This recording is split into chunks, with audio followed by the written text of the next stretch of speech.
Selamat pagi anak-anak. Sebelum kita mengikuti kegiatan PLS, mari kita hening sejenak, menyiapkan diri kita, menyiapkan batin kita untuk bermeditasi. Seperti biasa, tegakkan badan, letakkan kedua tangan di atas paha, tutup mata, dan atur nafas kita dengan baik.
Renungan hari ini diambil dari Injil Yesus Kristus menurut Matius bab 11 ayat 28 sampai 30. Nabi Yesaya menggambarkan situasi orang-orang tidak percaya kepada Allah. Mereka mengalami kesakitan seperti wanita yang hendak melahirkan. Meskipun demikian sakit, mereka tidak menghasilkan keturunan. Betapa menyengsarakan hidup yang demikian. Kiranya sabda Yesus, "Datanglah kepadaku, kalian yang letih, lesu, dan berbeban berat. Aku akan memberi kelegaan kepadamu." Pada hari ini menjadi pegangan bagi kita untuk tetap berharap kepada Tuhan. Pertanyaannya, sanggupkah kita menanggapi undangan Yesus Kristus ini? Mari anak-anak, kita siapkan diri kita untuk berdoa. Dalam nama Bapa dan Putra dan Roh Kudus. Amin. Selamat pagi Tuhan Yesus yang baik. Kembali kami bersyukur kepadamu atas kebaikan-Mu yang selalu berlimpah kepada kami. Ya Bapa, hari ini Engkau menghibur kami untuk datang kepadamu. Kami yang letih, kami yang berbeban berat, kami yang bersedih. Semoga kami yang datang kepadamu, Kau berikan kelegaan hidup. Tuhan, kami bersyukur telah mengikuti kegiatan pengenalan lingkungan sekolah untuk hari yang keempat ini. Hari ini kami akan belajar tentang muatan kurikulum dan budaya belajar di SMPK Korjesu. Semoga kami dapat mengikuti kegiatan ini dengan baik. Semua doa ini kami serahkan kepadamu dengan perantaraan Yesus Kristus, Tuhan dan Juru Selamat kami. Amin. Santa Angela, doakanlah kami. Santa Ursula, doakanlah kami. Amin. Dalam nama Bapa dan Putra dan Roh Kudus. Amin. Anak-anak yang terkasih dalam Tuhan, mari kita tetap semangat mengikuti kegiatan PLS. Semangat Serviam. Halo anak-anak, apa kabar? Bu Ati berharap kalian tetap sehat dan bergembira. Oh iya, salam kenal untuk siswa kelas 7 yang baru. Saya Bu Ati, ya. Nanti kalian kalau ketemu bisa menyapa saya dengan nama Bu Ati. Hari ini Bu Ati akan menyampaikan kurikulum SMP Katolik Korjesu tahun pelajaran 2020-2021 dalam masa pandemi COVID-19. Siap mendengarkan ya, siap mengikuti ya. Nah, kurikulum SMP Katolik Korjesu pada tahun 2020-2021 menggunakan kurikulum 2013 yang beradaptasi dengan keadaan darurat COVID-19. Landasannya apa? Yang pertama, surat keputusan bersama Kementerian Pendidikan dan Kebudayaan, Kementerian Agama, kemudian Kementerian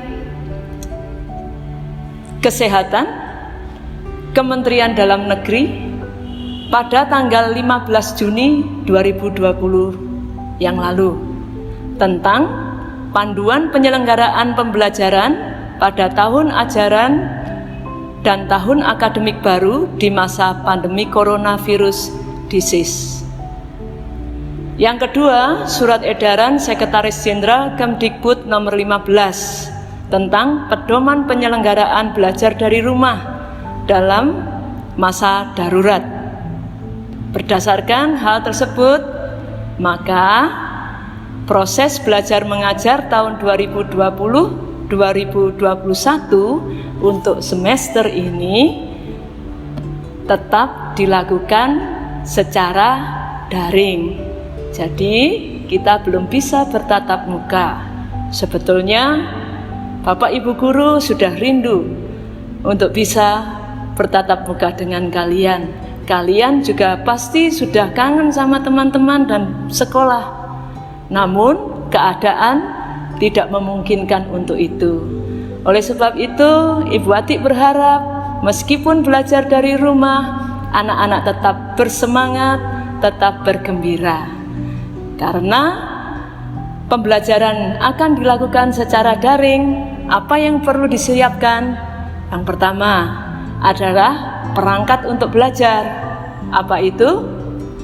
Yang punya laptop bisa pakai laptop, yang punya komputer PC bisa digunakan. Kalau tidak punya kedua-duanya, misalkan punya HP, itu bisa dimanfaatkan untuk belajar. Gampang kan?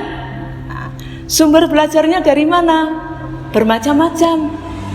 Anak-anak bisa belajar dari buku paket, bisa juga belajar dari sumber belajar yang lain, dari internet atau dari bahan-bahan yang akan diberikan oleh Bapak Ibu Guru. Nah, meskipun ada di rumah, Bu Ati berharap suasana belajar kalian tetap seperti di sekolah. Bagi adik-adik di kelas 7, jangan khawatir. Nanti kita akan belajar bersama-sama. Yang kedua adalah tentang jam belajar di rumah. Nah, ini penting sekali. Anak-anak boleh mencatat ya. Anak-anak belajar di rumah mulai pukul 7.30 sampai pukul 13. Tidak lama kan? Di sela-sela itu anak-anak ada waktu istirahatnya. Ibu Atik bacakan secara lengkap.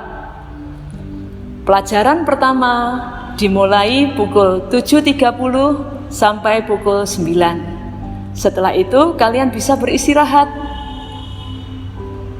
Mulai pelajaran yang kedua pukul 9.30 sampai pukul 11. Lalu kalian bisa beristirahat lagi sejenak. Kita lanjutkan di pelajaran yang ketiga pukul 11.30 sampai pukul 13 ya. Catat ya. Nah, waktu mulai belajar tadi pukul 7.30. Itu sudah mulai belajar. Nah, coba sekarang anak-anak pikir, kira-kira harus bangun pagi jam berapa ya? Harus siap jam berapa ya? Nah, Bu Atik sarankan begini. Jam 6 anak-anak sudah harus siap, sudah harus bangun pagi dan mandi yang bersih. Setelah itu sarapan pagi. Setelah itu siapkan perlengkapan untuk belajar. Kalau perlu alat tulis, siapkan alat tulisnya. Kalau perlu buku, siapkan bukunya. Persiapkan perangkatnya. Tadi apa? Laptop, komputer PC, atau HP ya. Pilih salah satu, tidak usah ketiga-tiganya. Oh ya, yang tidak kalah pentingnya, setelah anak-anak mandi, sarapan, pakai pakaian yang rapi. Seperti kalian pergi ke sekolah, pakai pakaian yang rapi, lalu cari tempat yang baik dan nyaman untuk belajar. Jangan belajar di tempat tidur. Kenapa? Nanti keterusan bisa tidur. Ya, cari tempat yang nyaman untuk belajar. Mulai sekarang anak-anak pikirkan tempat yang nyaman di rumahmu untuk belajar itu ada di mana. Nah, silahkan diatur. Kemudian yang kedua, ketika kalian beristirahat di sela-sela jam pelajaran, gunakan itu untuk beristirahat. Tentu saja ketika beristirahat tidak boleh lupa jam pelajaran berikutnya. Yang perlu diistirahatkan bukan kalian juga saja, tetapi perangkatnya juga diistirahatkan. Ketika tidak digunakan untuk belajar, hendaklah HP, laptop, atau komputer juga diistirahatkan. Ya, Ibu Atik menghimbau jangan digunakan untuk main game dulu. Dan pastikan bahwa kalau yang menggunakan kuotanya terisi sehingga tidak terjadi kendala. Ya, semangat ya untuk belajar. Yang ketiga adalah mata pelajaran yang akan diterima oleh anak-anak itu mata pelajaran apa. Untuk kelas 8 dan kelas 9 tentu tidak asing lagi ya. Di SMP ada 12 mata pelajaran. Untuk anak-anak kelas 7 mungkin Bu Atik sebut satu persatu. Yang pertama adalah pendidikan agama dan budi pekerti. Yang kedua PPKN. Yang ketiga adalah bahasa Indonesia. Keempat matematika. Yang kelima IPA. Keenam IPS, kemudian bahasa Inggris, seni budaya, kemudian prakarya, PJOK, dan 2 mata pelajaran yang merupakan muatan lokal, yaitu bahasa Jawa dan bahasa Mandarin. Wow, banyak ya. Jangan khawatir. Bu Atik sampaikan juga beberapa hal terkait dengan pelajaran itu. Dalam pembelajaran ini juga akan digunakan sistem kolaborasi. Apa itu? Mungkin ada beberapa mata pelajaran yang kompetensi dasarnya atau materinya saling terkait. Nah, jika ada beberapa mata pelajaran yang seperti itu akan sangat memungkinkan untuk berkolaborasi. Ya, apa keuntungannya? Keuntungannya pertama, tadi jam pelajaran anak-anak tidak seperti yang ada di sekolah, mulai jam 7 sampai jam 2. Ya. Yang kedua, keuntungannya adalah anak-anak tidak terlalu banyak tugas, karena di dalam kolaborasi ini akan sangat memungkinkan 2 mata pelajaran atau lebih itu akan menilai bersama-sama. Gampang kan? Itu tentang pelajaran kita, ya. Yang keempat adalah tentang KKM. KKM sekolah kita tetap 75. Yang kelima adalah bagaimana nanti anak-anak mendapatkan nilai. Nah, nilai itu tetap ada beberapa bagian, ya, yaitu tentang sikap. Sikapnya apa yang menjadi fokus? Yang menjadi fokus di SMP Katolik Koryesu adalah mengembangkan nilai-nilai Serviam. Nilai-nilai Serviam itu apa? Cinta dan belas kasih.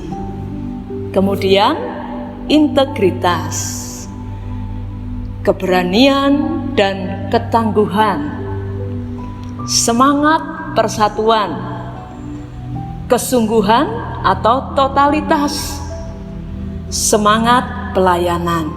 Nanti secara khusus anak-anak akan menerima materi ini, ya. Nah, diharapkan karena kita tidak sedang berada di sekolah, anak-anak menerapkan nilai-nilai Serviam ini di rumah masing-masing. Nah, untuk penilaian mata pelajaran bagaimana? Simak, ya. Yang pertama, bahwa penugasan atau penilaian tidak dilakukan pada setiap pertemuan, ya.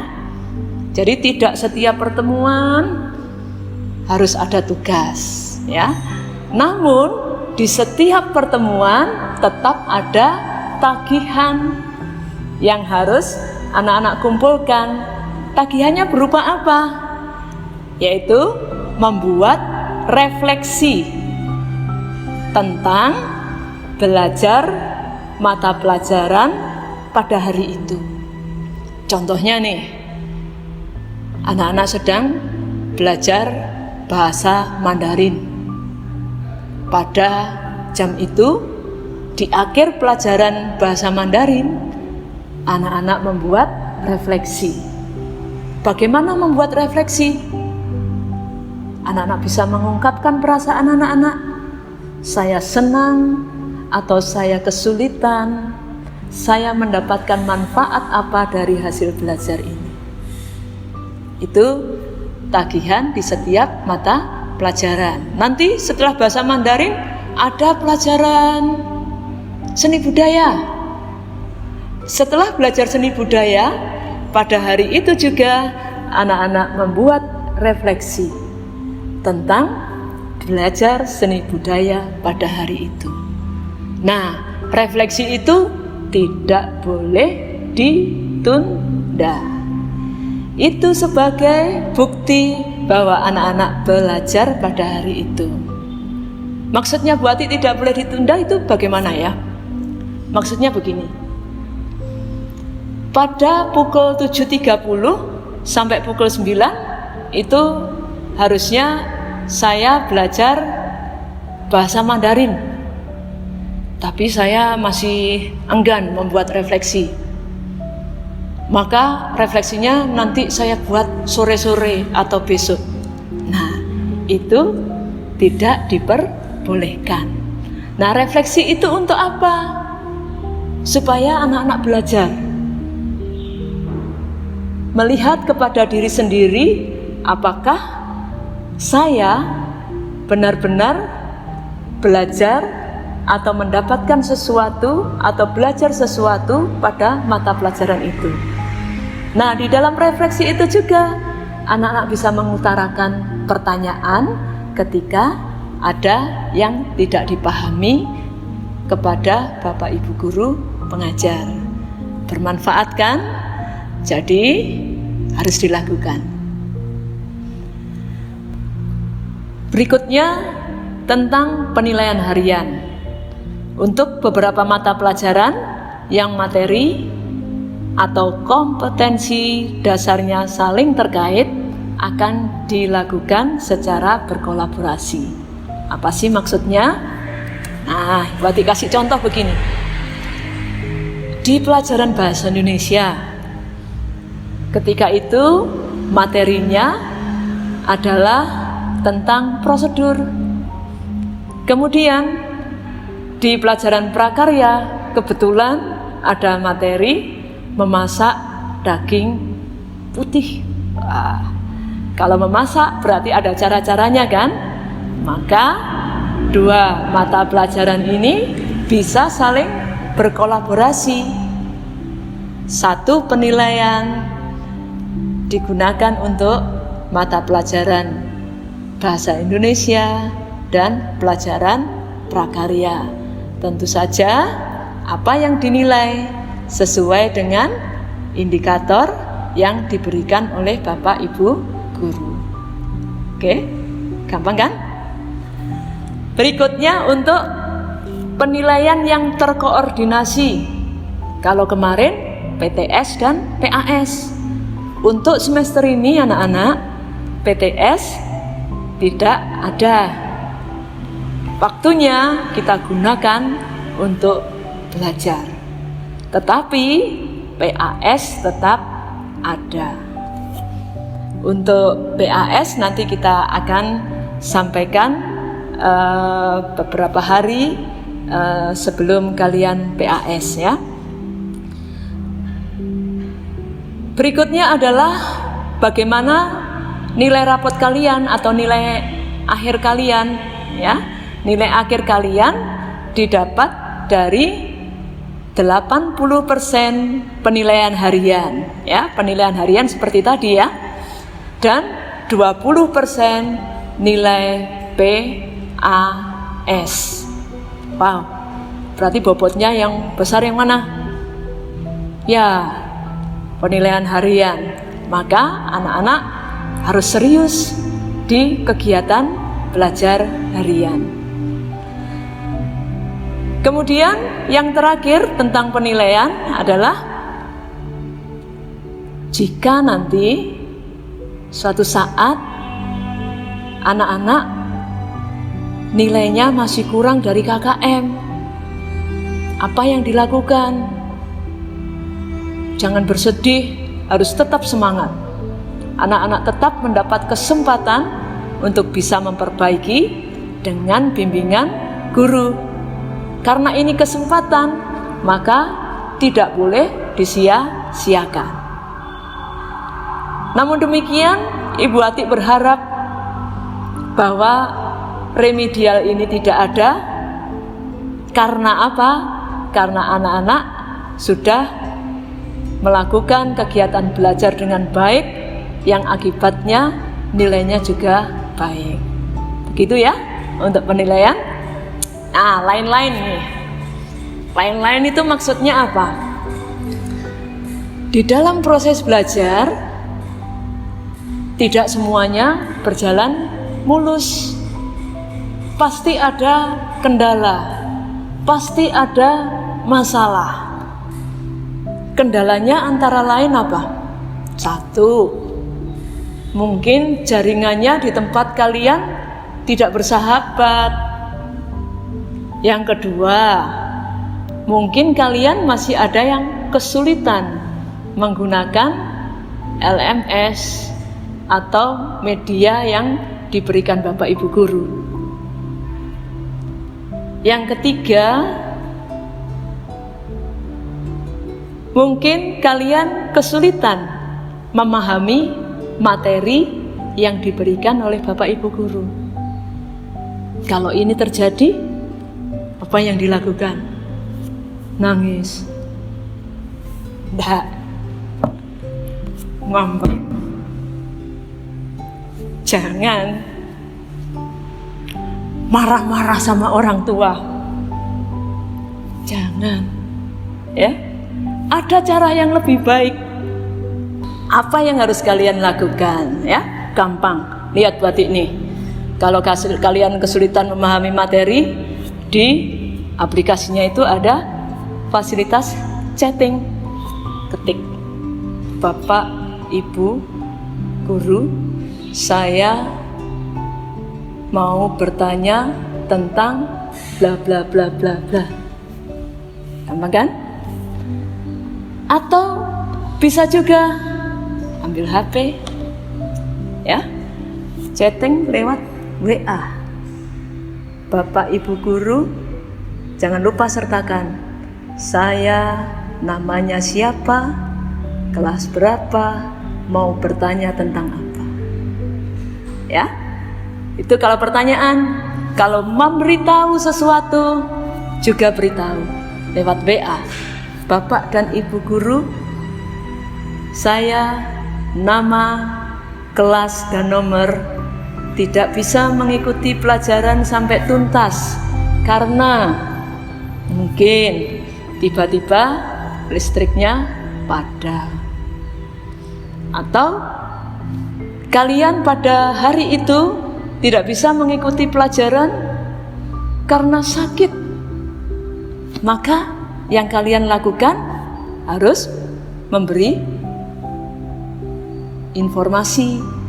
Kalau sakit, beritahukan kepada Bapak Ibu guru piket bahwa pada hari itu saya tidak bisa mengikuti pelajaran karena sakit. Ya, jangan lupa orang tua juga harus mengetahui itu. Gampang kan? Kalau ada kendala ya, satu, jangan panik, jangan marah, jangan ngambek. Lakukan sesuatu yang bermanfaat. Nah, itulah tentang kurikulum dan bagaimana kalian harus belajar di rumah. Sekali lagi, poinnya dari Bapak Ibu guru sekolah buat anak-anak, tetap di rumah, tetap belajar dengan bergembira. Ya, bagi orang tua, papa mama, terima kasih untuk kerjasamanya dan mohon bimbingannya buat putra-putri yang sedang belajar di rumah. Tetap bersemangat, Tuhan Yesus memberkati.